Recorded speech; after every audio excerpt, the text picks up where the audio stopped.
So, GB News. It finally launched on June the 13th, not without a few issues. Let's be honest, content aside, remember the content is really pretty much all that matters. It looked fucking terrible. And it sounded dreadful, and they had gremlins and problems, and apparently the guy that laid the carpet carried on up the walls. But here's the deal. That shit's expensive, and, you know, they're making it look as good as they can. Let's be fair. Our show looks so much better and didn't cost a fraction of that. So, you know, if you're watching Andrew Neil with the shreddy haircut, sling me a few quid. I'll come down and sort your cameras out. Don't you worry, all right? We'll do it right. Call me. But it's out there, and it's doing really, really fucking well in the ratings. Like, it's smashing the BBC, Sky News. It's hammering it. Now, of course, online, everyone's very, very upset because they are clearly right-wing Nazis, because they don't follow the far left, and they have people on their shows that are COVID deniers or lockdown skeptics or anything that's not approved of by the more woke areas of the press and people. So what they've done, I think it's Stop Funding Hate, a group who are very active on Twitter and appear to have a very subjective idea of hate, predominantly linked to people who are conservatives, which of course are evil, as we know. They've been harassing companies to stop advertising on GB News. Now, most companies who operate in that kind of arena, they just bulk buy advertising. They say, you know, we'll get this many eyes on any channel for this amount of money, and it's great. Now, people did contact the Co-op. You know, that tremendously right-on organisation here in the UK. It was originally a workers' cooperative. The Co-op just said, oh, we don't care, we're leaving advertising running. It's not up to us. Editorial content, it's got nothing. We can't interfere with that. That would be wrong. Which got them called fascists. People have said they will boycott the Co-op because the Co-op refuse to exert any editorial control on GB News, which, by the fucking way, you hysterical wet bellends, they can't be far-right fucking hateful Nazis, because Ofcom would switch them off. They have to follow Ofcom rules. That's the way it is. And if you think they're toothless, think again. They can leverage unlimited fines on an outlet. Unlimited. What that means is they can put you out of business overnight. But some companies did go through with having their advertising removed, or promised the... No, I'm okay. I'm not going to burp. The wet people on Twitter who screamed and screamed and screamed that Andrew Neil was putting gay people in gulags or whatever. Some companies did take a knee to these people. One of them was Octopus Energy, and the director of that company has since said, we've not boycotted anything, we're just not committed to anything yet, and generally tried to straddle the fence very unsuccessfully, which I believe Andrew Neil gave him a bit of a talking to about, and said, well, you make your mind up and we'll decide if we want you to advertise. He did. In public. He was nice. But what other companies follow? I'm not going to start doing lists, but there's two that spring to mind. One is IKEA. Now, setting aside that GB News is just money, let's be honest. Would any of us miss those Swedish cunts if they went away tomorrow? Immensely overpriced shit you have to screw together yourself. Remember, guys, flat pack furniture is more of a con than the self-checkout at the supermarket.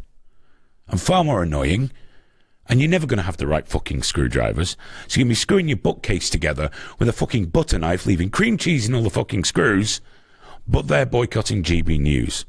When I would put forward that they are far more effectively spreading a low-grade evil throughout the land, with unpronounceable furniture that falls apart because it's been put together by the most inept people in the world.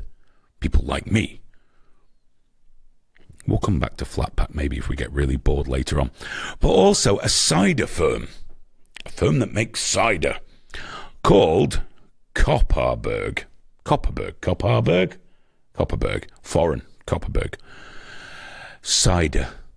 Let's be honest, the only people that drink cider are fucking tramps. That's all. Tramps. Tramps that have to eat cat food and stay warm in libraries. That's who Kopparberg appeal to. We can always switch to Strongbow, guys. Be traditional. Or White Lightning, if you're feeling a bit fruity. Thunderbird Red, if you know, Gyro Day. Fuck these companies, fuck these people. Now, I've seen other people going, boycotting's wrong, so we should boycott these companies.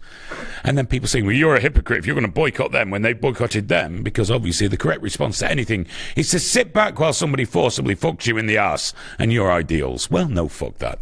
Boycott whoever you like. Now, when it comes to GB News, despite the fact I'm regularly touted as being a far-right fucking lunatic, I don't really care for most of it, but I do listen to it. Like talk radio, I don't have to agree with all the broadcasters on there.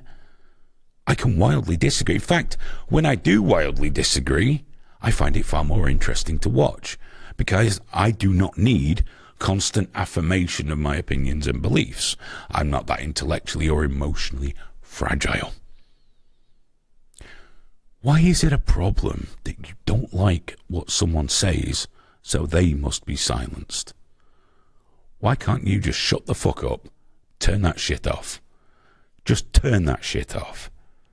Yes. Do you want to hear something beautiful related to all this? Every day. So the website, what was it called? Boycottgbnews.org, which is one of the big things pushing it right now. It's run by Louise Wickstrom, who is a former content producer at the BBC. An actual executive. So she knows the values of free speech and free expressions and all that stuff. She knows it off by heart. But she's apparently, quote, proud to be involved. Ooh. What a twat. They went through and found, the website and found out who owned it and then contacted her and she went, yep. That's fucking that really pisses me off, because the whole point is the value of free speech is that you all get to speak your opinion. The cost of free speech is that you have to hear other people's opinions. That's the cost.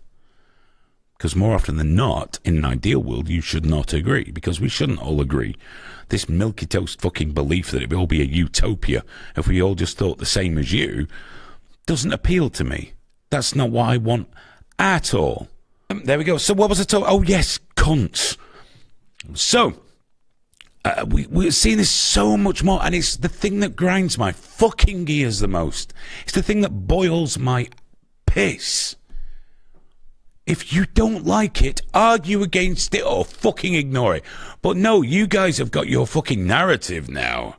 And that is, well, no, we can't just turn a blind eye because the means justify the ends. They are hateful. They're going to destroy. What the fuck is GB News going to do to you? Do you think that people are going to watch it and suddenly go mental and like, no, fuck COVID, and go and rub people's eyes in their own eyes? No. Stop. You're not the smartest people in the fucking room.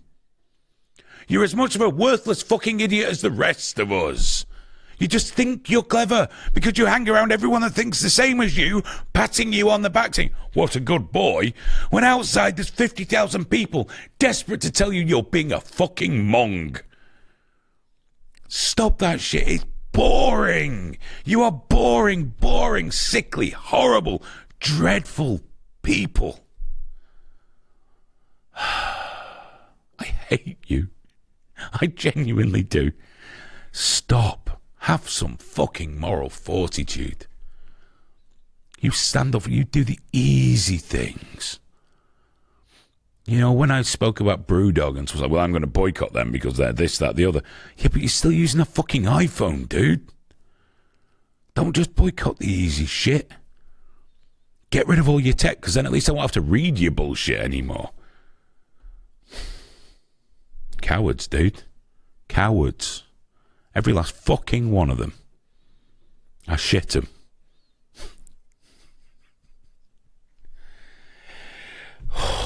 felt better. I got it out, some of it. Still quite a lot.